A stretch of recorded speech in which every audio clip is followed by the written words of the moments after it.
मोठ्या ब्युरोक्रॅटचा पण हा अभ्यास नाही, हा या संघटनेचा अभ्यास आहे, माझा नाही. तुमच्यातलेच हिरे आहेत ज्यांनी हा अभ्यास केला, रिपोर्ट तयार केला. वित्त सचिव जो भारताचा पूर्ण कारभार पैशाचा सांभाळतो, त्या सचिवांनी आपल्याला 2 तास आपल्यासोबत मीटिंग केली. त्या श्रम मंत्र्याचे लोक होते, वित्त मंत्रालयाचे लोक होते, त्या सीपीएफसीचे लोक होते आणि आपले 5 लोक होते. जेव्हा आपण तो रिपोर्ट सादर केला तर त्यांनी हे म्हटलं, माझा विश्वास बसत नाही की एखादी संघटना इतका चांगला, लॉजिकल आणि फुल प्रूफ रिपोर्ट बनवू शकते. म्हणजे हा शिक्कामोर्तब या सगळ्या मीटिंग मध्ये कशावर आहे? 7,500 आणि महागाई.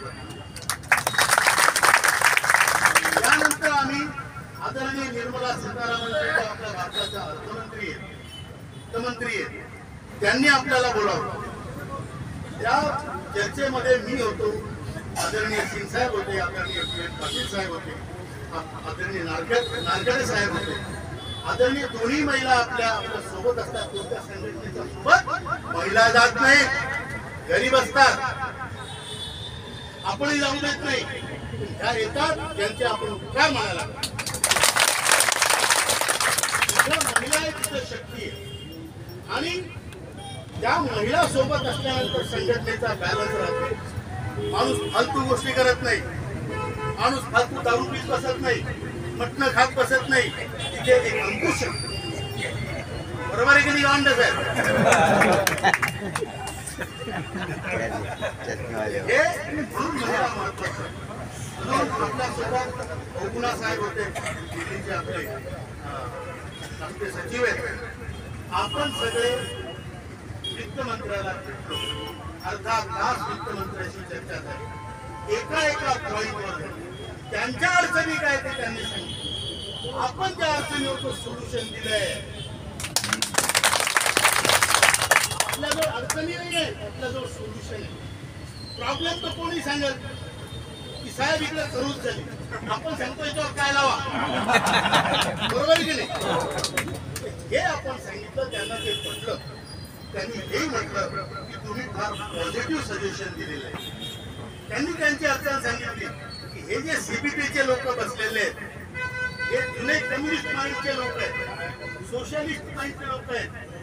जो पैसा त्यांच्याकडे तुम्ही 10 लाख कोटी जमा केलेला आहे, तो पैसा ते बाहेर न काढता गव्हर्नमेंटला म्हणतात हे तुम्ही काही करा, आम्हाला 8%, 8.4% द्या.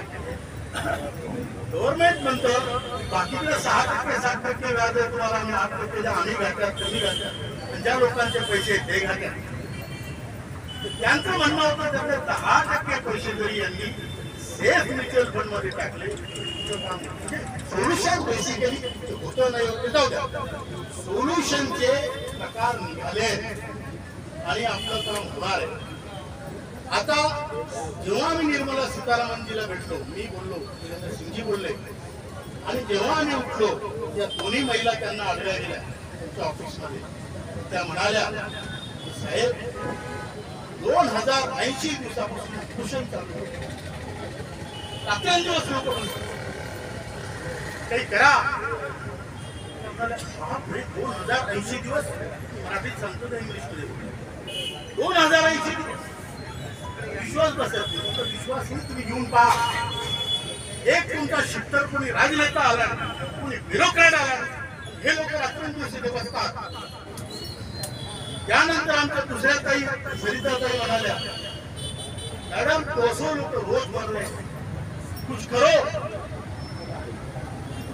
ह्या महिलांची ताकद आहे, त्यांच्या करुणा असते, त्यांनी ते खूप चांगल्या प्रकारे भूमिका केली, दर्शवली आहे, त्यांनी भूमिका बजावली. त्यांची आपण सगळे त्यांच्यासाठी टाळ्या वाजवल्या.